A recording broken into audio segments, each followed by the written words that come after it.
Hello, Marianne here. Dr. Marianne, if you don't know me. Trent, if you really Dr. Marianne Trent, if you really don't know me.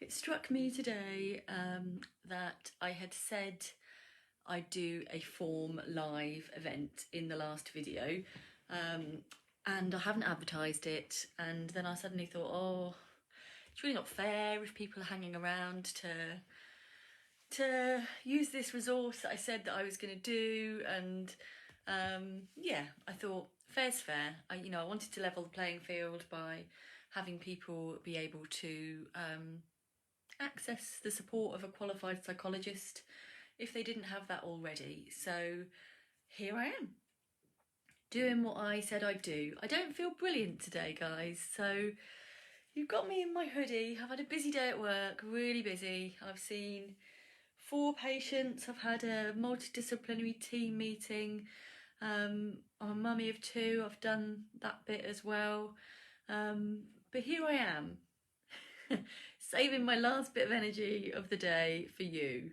I could have watched This Is Us.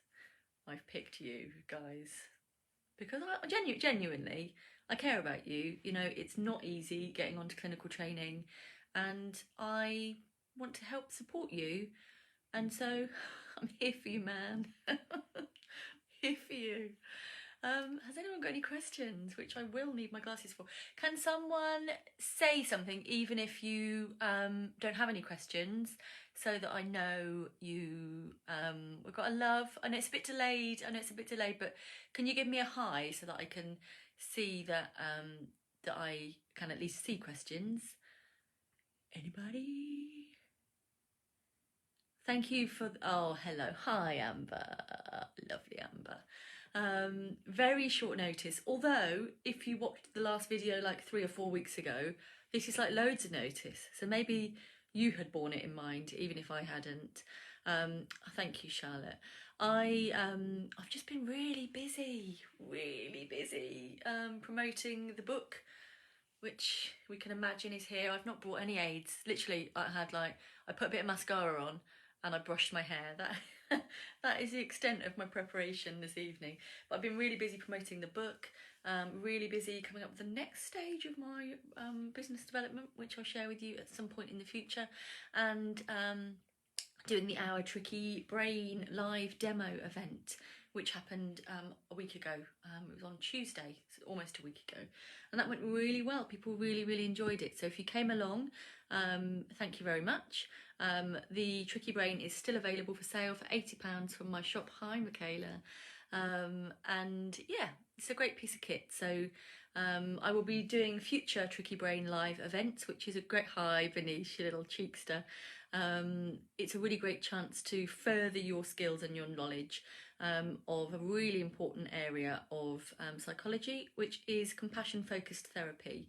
And if I could have my time again, guys, I would learn CFT so much sooner. It would have made me a better therapist, it would have made me a better human, it would have made me so much kinder to myself. So, you know, take this opportunity to grab free training while you can, and then obviously if you want to buy a Tricky Brain kit after you've watched it, then I'd be really delighted. But I'll be advertising my next Tricky Brain live demo over the next couple of weeks. It will be on a Tuesday at 7:30 because that is like a good time for me. Right, has anyone got any questions? Michaela, I'll take questions from you, or you can help be an expert. Do you want to come on camera, Michaela? Michaela's also a psychologist. You may well have disappeared by now, Michaela. And you might be like, I've got no makeup on and I'm only wearing a hoodie. Has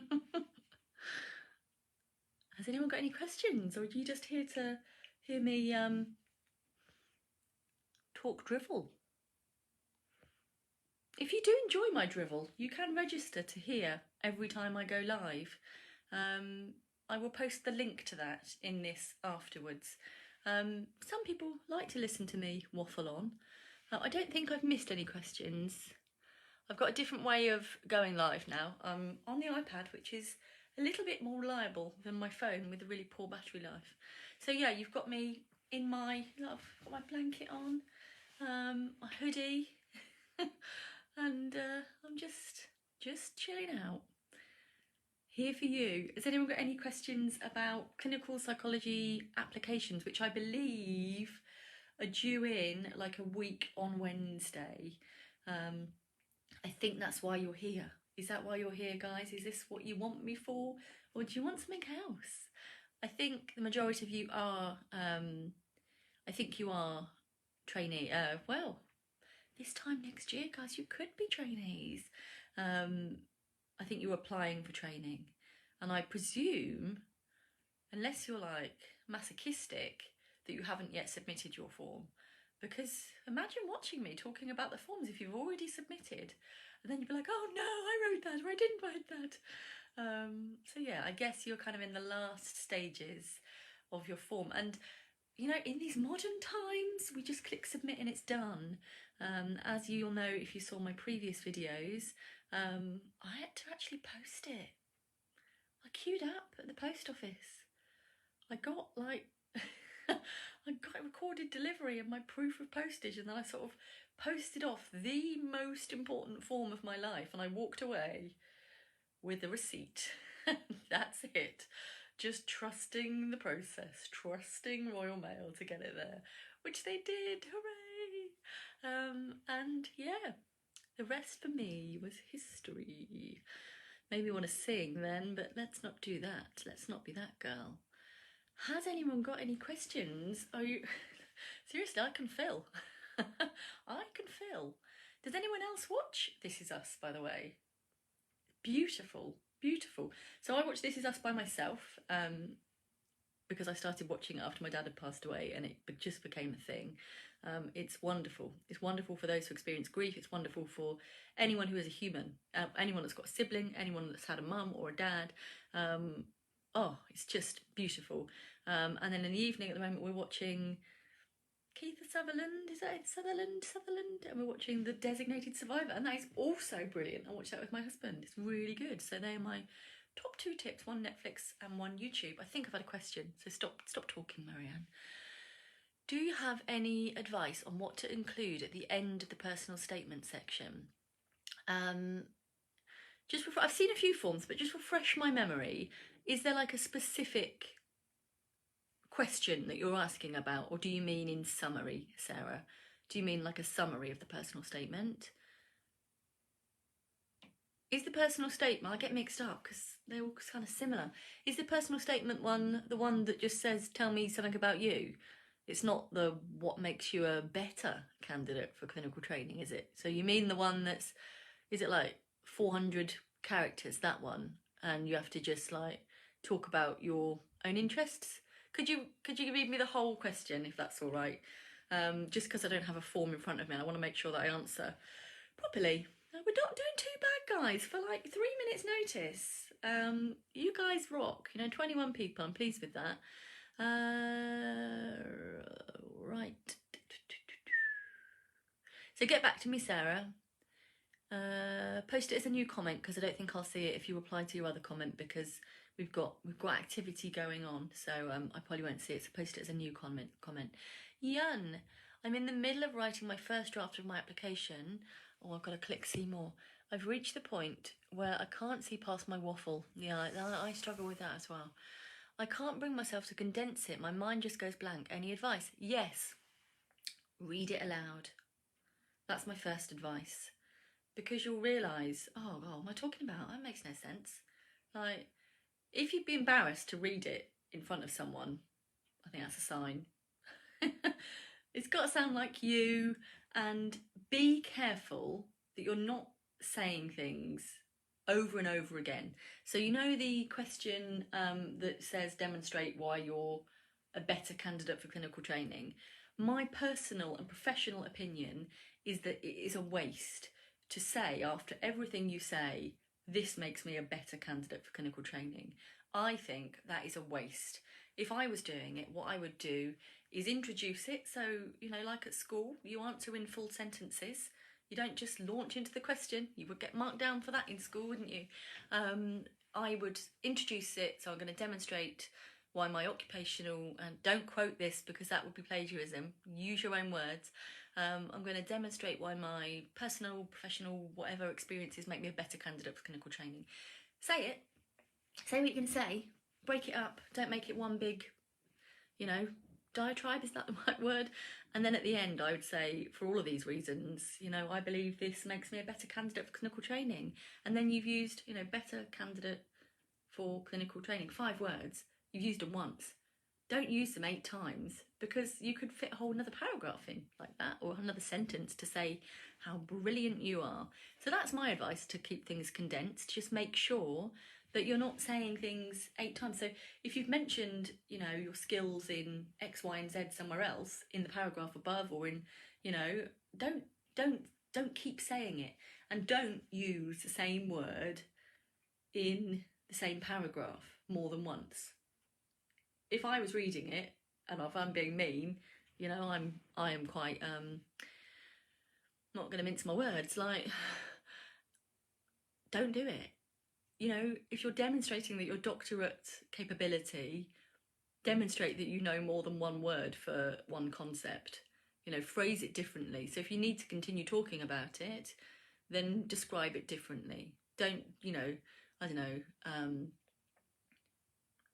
working with, you know, I can't think of any examples, but, you know, I learnt that, I worked with, boring, repetitive.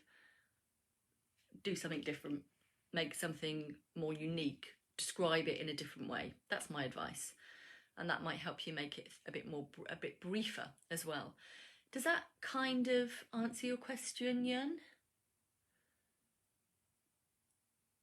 Also, if it's too long, you could pull it all out and then put the bit in that you really, really want the most, and then the bit that you want in second most, until it's full, and then see how much you still need, what's left over.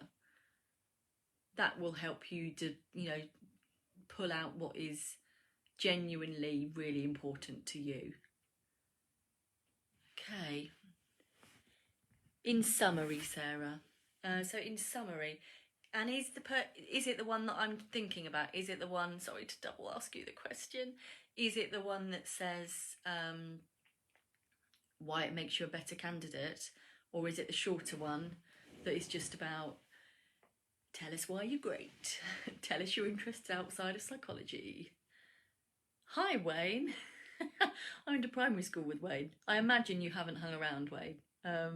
Watching this, I imagine you've realised that it's boring stuff about psychology and you're not hanging around. But if you are hanging around, you're welcome. This is a mental health kind of special chat, isn't it, for people that are wanting to go on to apply to do my job, basically, to do trainee clinical psychologists, to then become clinical psychologists. So that's what we're doing. I'm just supporting people through that application process, because it's daunting, and because it's very competitive, and because not everybody has people to ask who might be able to help answer their questions. Ian, great, you're welcome. Sarah. Just trying to count in my head how many Sarahs I know, like loads.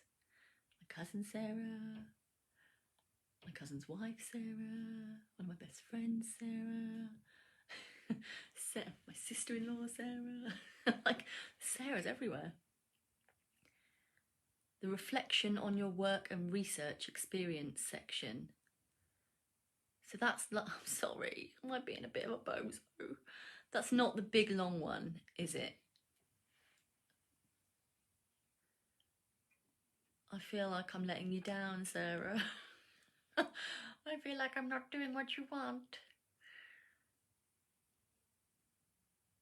I've even forgotten your original question.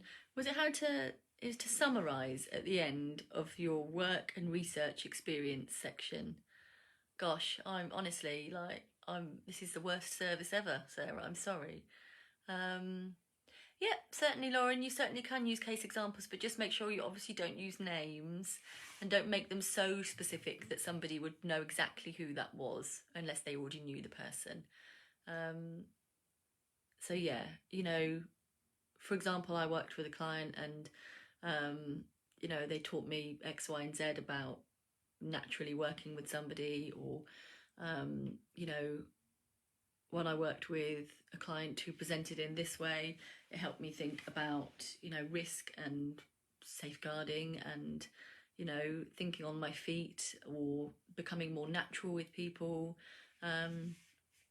Or, you know, when I worked with such and such, I wanted to make sure that in future people will have a different experience of life or repairing, processing trauma at an early age so that it's not derailing for them in later life in that way. You know, so for example, if you've worked with an adult person who's been struggling with the after effects of developmental childhood trauma for 30 years, that might make you really driven to make sure that future people don't suffer for 30 years. So that might really inspire you to appropriately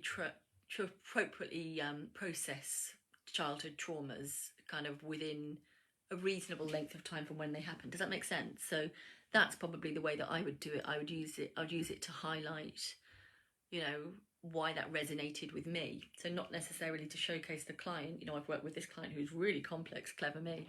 I would talk about how it resonated personally with me.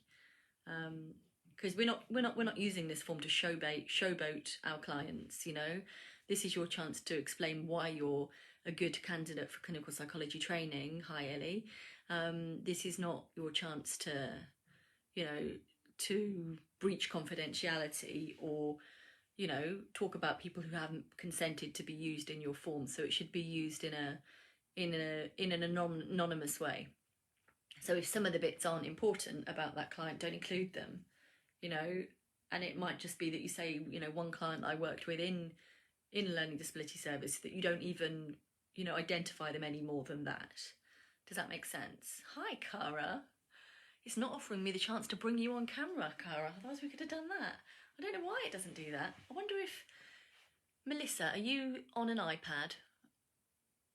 Some of you, it says I can bring you on camera, and some of you, it says I can't. Maybe it's if you're watching without a camera, but surely everyone's device has a camera these days. So Cara, I can't bring you on. Amber, I can't bring you on. Sarah, I can't bring you on. Larry, I could bring you on. Ellie, I could bring you on. So I don't know what devices you guys are watching from. But yeah, you could be my co-host. I could just click a button and it's done. Right, Amber, thank you.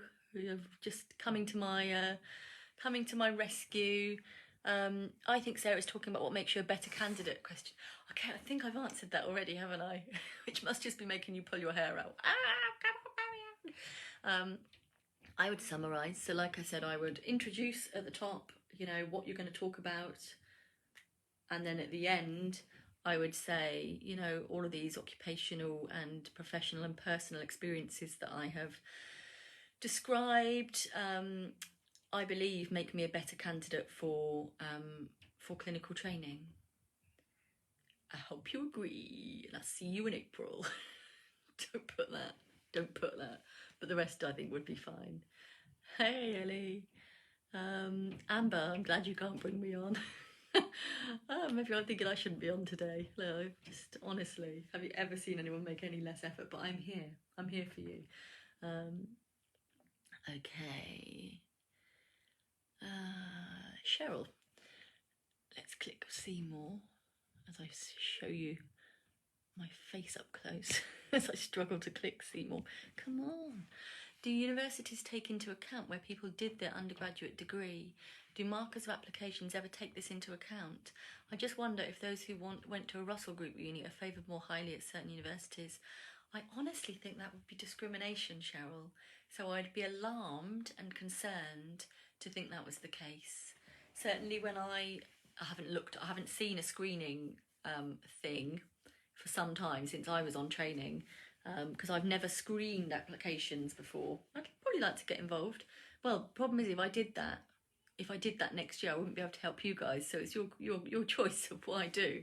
If you find this useful, you might not want me to screen, but you just got points for, you know, undergrad degree. I think undergrad was an essential, so I think it might be that you got more points for like a first, and you have to have a 2-1, don't you? Otherwise you need a master's. So no, I don't think there's anything about where you did your well, you did your degree, so long as you've got your graduate basis for registration with the BPS, I think, yeah, I think that would be discriminatory, for sure. So I really hope not. And if they do, frankly, I wouldn't want to go there.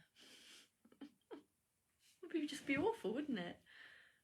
To feel like you weren't good enough to go, because I went to a poly, so I went to an old poly.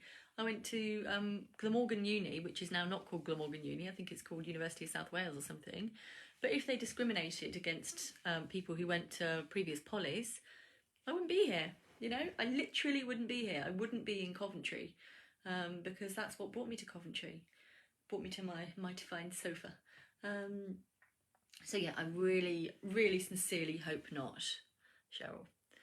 Yun, I worry that some of my deeper reflections that have helped shape my career are too vulnerable to include.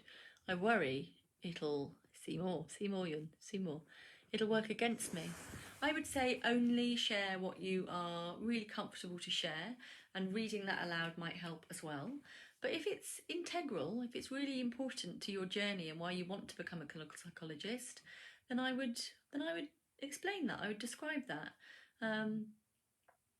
In terms of discrimination, if it's a mental health thing that you're sharing, they technically can't discriminate against you, but they will want to make sure that you are robust enough to kind of do these 3 years. They're not. I loved it.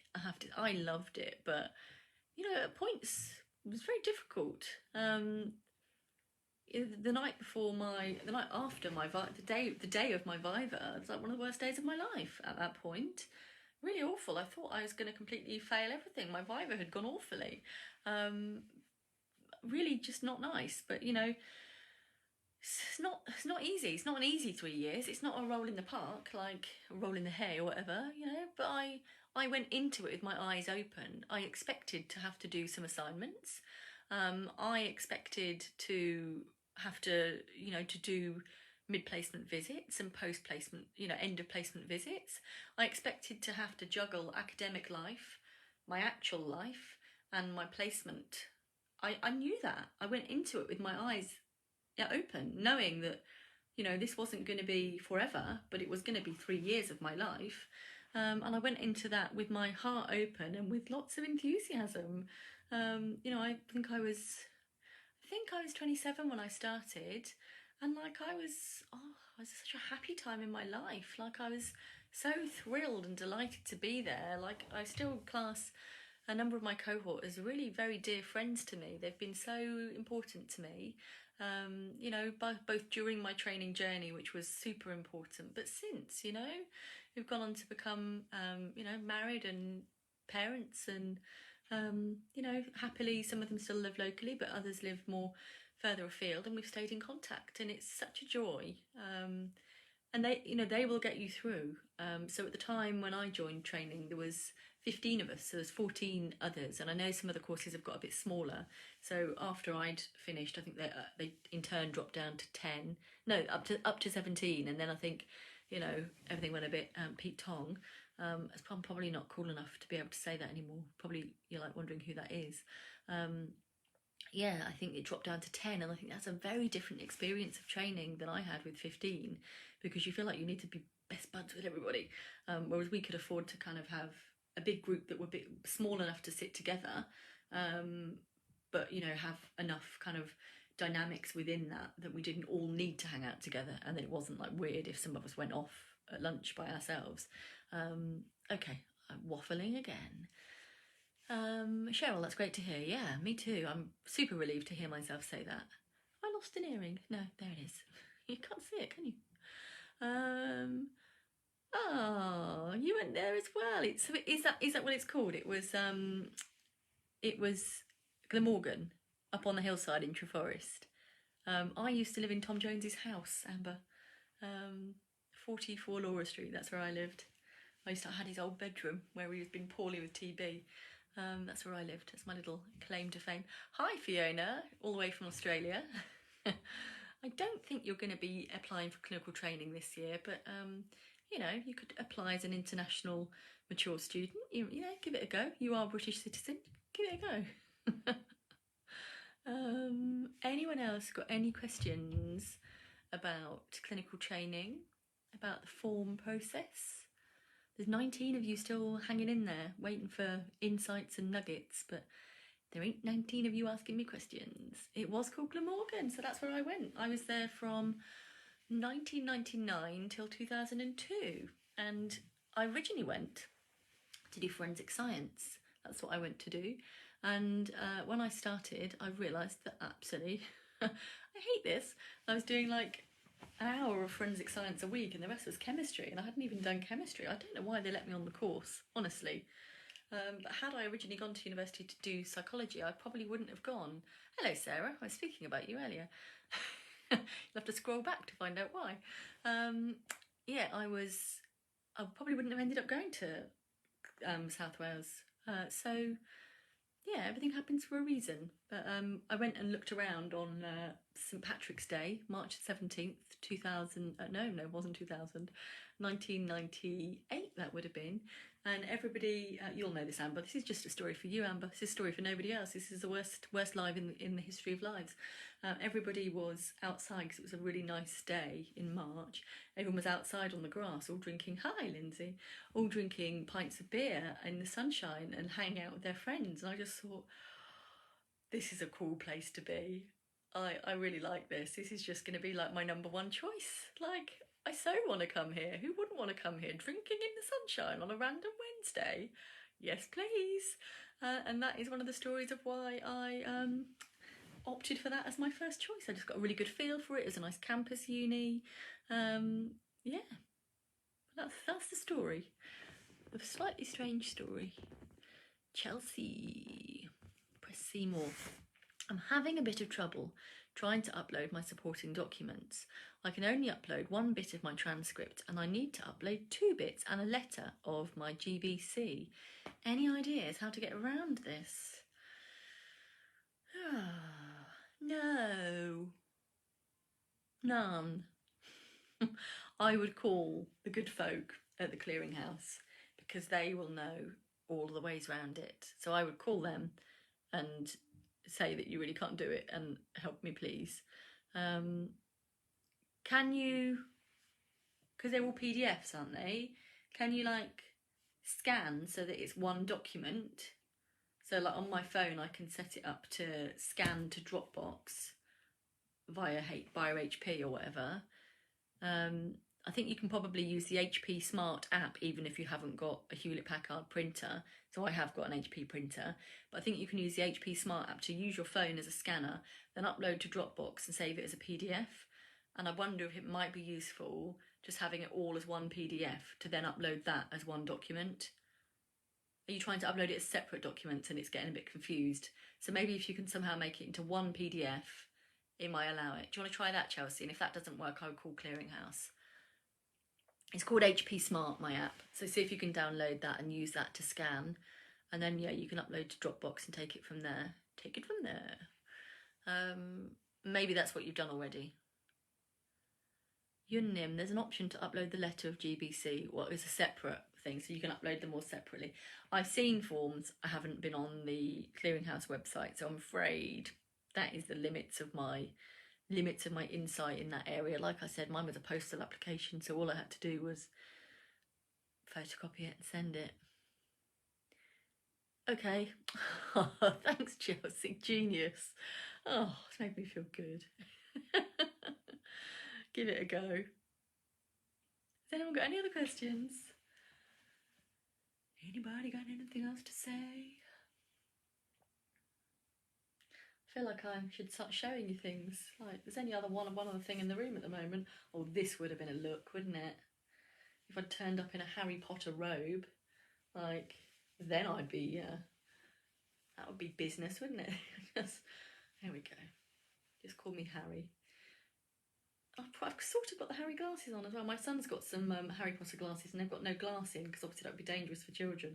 And honestly, he adores them. He's got blonde hair and he wanders around with his Harry Potter robes on. I think he's forgotten they're here. He took them off on the sofa and he's not been able to find them, so that's where they've been, hiding under the blanket. And he wears his Harry Potter specs, and yeah, sometimes we have to call him Harry. His name's not Harry. Okay, any other questions? Or are you just waiting for me to don my robes? Have I missed anyone's questions? Or have I... Is that it? I feel like I need to offer you some other wisdom, some other insight today. As I was feeling a bit under the weather today, I walked in from work and my boys ask me all the time, can we have McDonald's for tea tonight? And I'm like, no, of course we can't. No, we're not doing that. And my husband went, well, what is for tea? And I was like, don't know. Do you fancy McDonald's? So that's what we did. Yes, folks, I fed my children McDonald's and myself. And I went in, and there was like, I went in because there was complicated orders to do with people not liking gherkins. People do like gherkins. People like onions. People don't like onions. People like cheese. And I thought I can't be bothered to shout that at the people on the drive-through. So I went in and I pressed the buttons myself, so I knew it was done. But it was bizarre. I've not been into McDonald's since before lockdown, but there was no children in there. None of the seating area was open. There was me and one other chap in there, and other than that, it was all like Uber drivers with, like, you know, cool bags. Like, it was surreal. There was no seating area. You had to stand up. Like, seriously, it's like a weird, you know, in McDonald's, it's always noisy, isn't it? There's always children. It was a surreal experience. It's like, yeah, trippy. Like, usually McDonald's is like an experience to endure, isn't it? Like, it's not enjoyable. Like, get through it. Get in there, get out, because you can't be bothered to cook and you're like lazy. That's my... I've just called you all lazy, but you know, when we eat it, we know we're not nourishing ourselves. Hello, Ruth. We know we're not nourishing ourselves particularly well. It serves a function, doesn't it? You know, I can't bother to cook, or I haven't got any food in. I need something right away. There you go. But none of us feel amazing about that choice, you know. If someone else wanted to cook for us, we'd probably go for that option. Anyway, so yeah, fed my kids McDonald's, and you know, that's how it is sometimes. Anyone else got any questions, or shall I find you another random reflection? 17 of you hanging in there for my filling time drivel. Anyone else got any questions? Let me just check the original post that I first mentioned this evening, just to see if anyone has flung any comments there. Probably not, but you never know. Let's have a little look-see.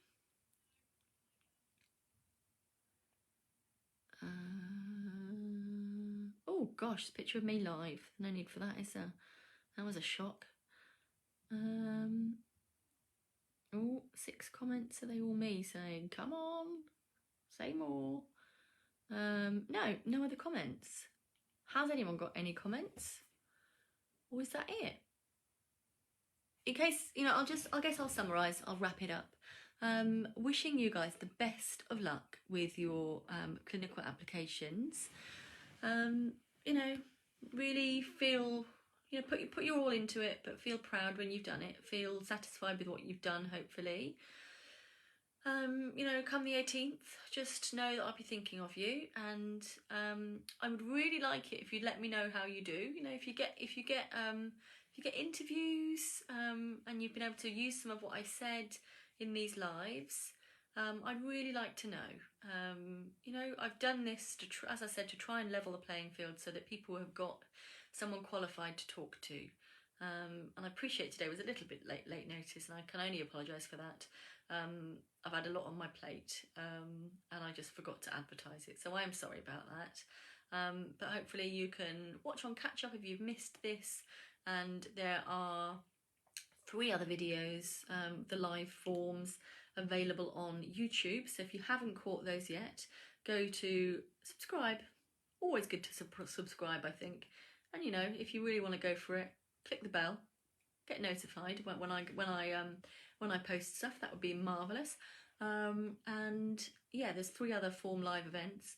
The last one I did was a shambles, if you remember, which probably put me off a bit, made me feel a bit embarrassed, if I'm honest, because I started I tried to start on my phone, but they'd changed the Business Suite app. I couldn't do it, and then I had to switch to my computer, and now they've switched the app on my computer and I can't go live from my computer. But now, guys, now I feel like I've made it. I'm using the iPad and I feel like this is a good fit for me.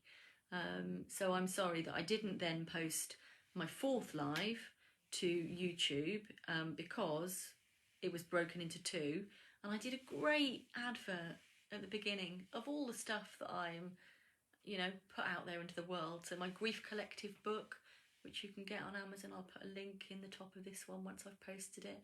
The Tricky Brain Kit, the other bits and bobs that I was offering. I did so well, and then it was all for nothing. Anyway, I hope you guys have found it useful. It's been like 5 hours of my life, probably 6 or 7 hours for you guys, to support you. So I do hope it has been helpful. There's been like over 3,000 plays, I think, so that's quite a lot, isn't it? Anyone else got any questions about their forms? Our numbers are dwindling now, so I'm thinking that my summarising is perhaps scaring people off, but now is the time. If you have a burning question, now is the time. Because time is a-ticking, my friends. A week today is my brother's birthday, which is the 16th. So it tells me that the 18th is Wednesday. And now, if I forget my brother's birthday, I've publicly declared that I didn't forget it. I certainly didn't forget it a week in advance. I'm pretty good at birthdays a week in advance, which if you're watching, Sarah, you'll be like, what? I think, I'll do that later. But it never happens. Okay, any questions before I further fill? How do I stand out, Rosanna? Be yourself. Be yourself. Number 1. What drew you to psychology? What keeps you in psychology? Like I said last time, there'll be people that you went to school with who are earning a lot more money than you. This isn't about the money. It isn't about the money. There's something else that keeps you in it, keeping you in it to win it. Hopefully you'll get to be a trainee psychologist. You will get there and you'll realise, oh right, this is just a job. I'm still me. Okay. This needs to sustain you. It needs to fire you up. You need to think. There's a reason why you want to be a clin psych, and it's not for the money. I can promise you that. There's something about it that really sings to you, that has captured your attention, and that's what you need to put across, Rosanna. You need to say why this is the job for you. Why not occupational therapy? Why not speech and language? Don't mention all those disciplines, but you need to, unless you are one of those already, but you need to talk about why this is for you and why it needs you. It's a chance to big yourself up. There's something unique about all of us, and it's having that power and that confidence to put that out there. Chelsea Seymour, I'm about to start a new post as an AP. Can I put this on my application? Yes, I insist you do. By the time I get onto the doctorate, if I do, I would have been in the NHS for 1 year. I felt like this would help, but I've not had the start date yet. Can you do an approximate start date? So, like literally with seconds to go before I posted and finished my form, I found out that I was going to be going to the NHS, and we kind of discussed on the phone an ideal start date, which was February 2008. So that went on the form. So I was applying in November 2007. And so I put on my form, St Andrews, yada, yada, yada, from whenever to a date that was after the date that I'm typing.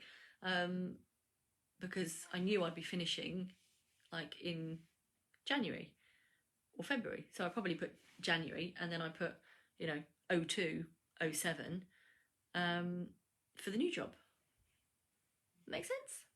Because certainly at the time you could score points for a job you hadn't yet started, or for 0 to 3 months or whatever. So yeah, I would definitely put it, because it shows progression, and you can talk about what you're hoping to gain from that. I'm guessing it's probably an area that you're going to be a new area, a different area.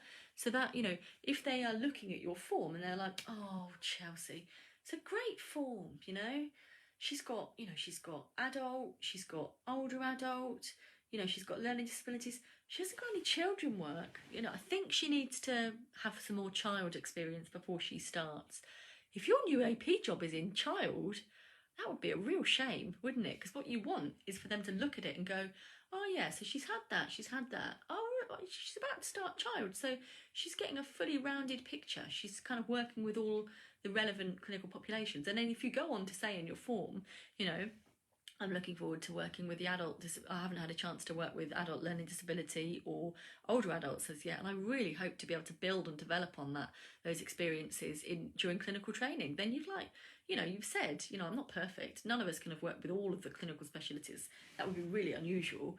But we need to be honest about what we haven't had a chance to work with and what we're excited about working with in the future. Does that make sense? Rosanna, you're welcome. Rosanna, would it go against me for my current supervisor to complete my clinical reference? I've only been in an AP post for 1 month rather than my previous supervisor. I don't know. You know, there's that section. Who do you think would be able to write a better reference? There's a section to explain if you're not using your current clinical supervisor. I guess the difference would be, Rosanna, if your current supervisor is a clin psych, but your previous supervisor wasn't, I might be tempted to go for your current supervisor. But obviously bear in mind that they're going to be answering the question, how does Rosanna compare to other people you've filled in the form for? And if they've only known you a month, they might have to hands on heart say, well, my previous AP I'd known 18 months and because of the chance that I'd been able to see of him or her, I liked him better. Or they were better because they'd had more chance to see just what it was that person could bring to the role and did bring to the role. With the best will in the world, it's highly likely that you're probably working remotely. So a month working remotely, you might have only kind of had 1 or 2 supervision, depending on how often they are. These are difficult times, aren't they? Ordinarily in a month of, seeing your supervisor day in, day out, shadowing them in assessments, going out on visits with them, you'd probably see a lot of them and they'd see a lot of you. But, these current COVID times, we're not really seeing each other, are we?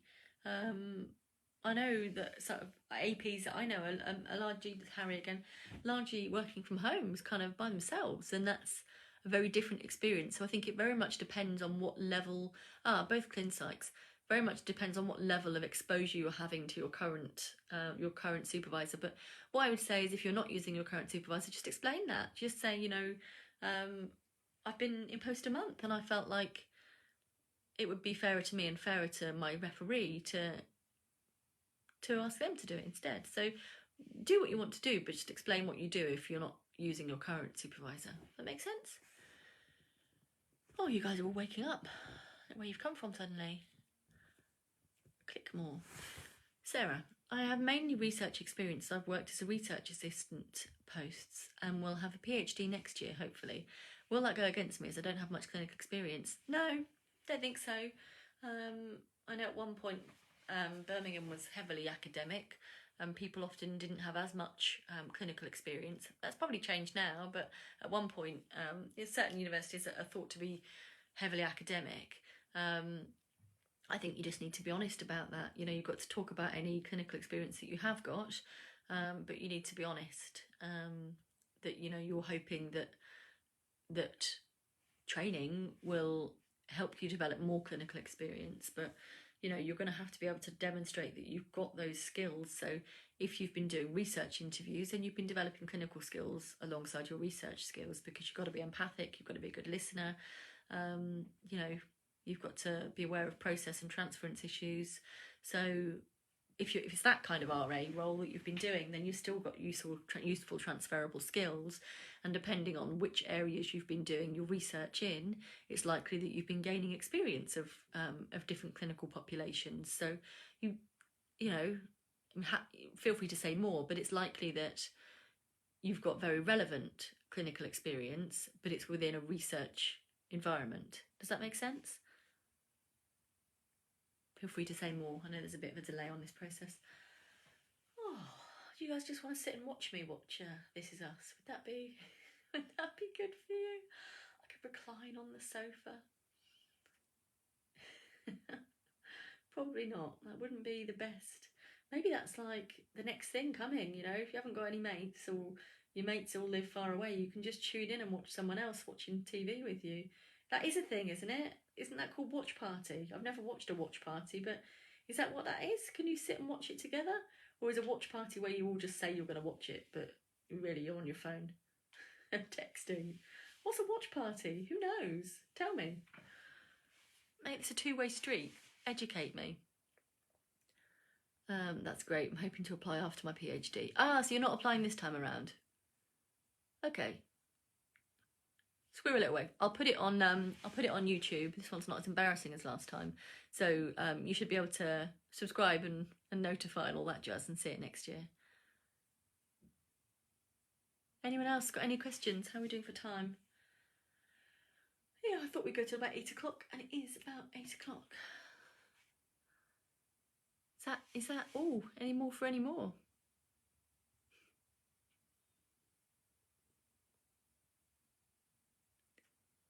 Okay. I'll just hang on because there is some delay on the lives, isn't there?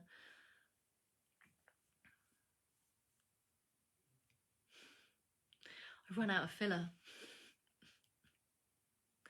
Run out of filler. Okay, shall we leave it there, guys? Thank you very much for your time. Wishing you the best of luck with your applications. Do keep me posted on how you do. Feel free to, like my page. There's a Grief Collective book page as well. Please do like me on there as well. I'm on LinkedIn, Marianne Trent, and Instagram, Good Thinking Psychological, I think. Twitter is Good Thinking PS1, I think. Come and find me on there as well. You're more than welcome, Amber. You're more than welcome, Rosanna. Yeah, I do want to know how you do. You're welcome, Chelsea. So do let me know. You're welcome, Sarah. Thank you for joining me. I'm sorry for the short notice. Had any of you remembered that I had said, did you watch the last one? Had any of you remembered that I had said that we would do tonight? Because I scribbled it in my diary as I was doing the last live, and then forgot all about it until I saw it today when I was at work. And I thought, oh, I've got a bit of a scratchy throat. I don't feel very well. Oh no. And I haven't advertised it. I can't be bothered. I just want my blanket and the sofa. And then I realised perhaps those two things were not mutually exclusive. Perhaps I could do both at the same time. Get in my comfy clothes and snuggle and talk to you and help you. Because I didn't want you guys to feel like I'd promised something that I wasn't able to fulfill. So anyway, waffle. Lovely catching up with you. You're welcome, Yun. Wishing you the best of luck. Hannah, you're gonna have to watch it on catch up because you missed it. You'd forgotten too, Rosanna. Oh, maybe the universe wouldn't have minded. Hello, Laura. You're gonna need to watch on catch up as well. You might not be that interested though. It was about clinical training applications, which you could totally do. Yeah. Thank you, guys. Maybe it wouldn't have mattered if I hadn't done it, but I felt like I wanted to be genuine and do what I said I was going to do. So here I am. Yeah, right, me and my slightly sore throat are going to get into my Harry Potter robes and watch This Is Us. Over and out.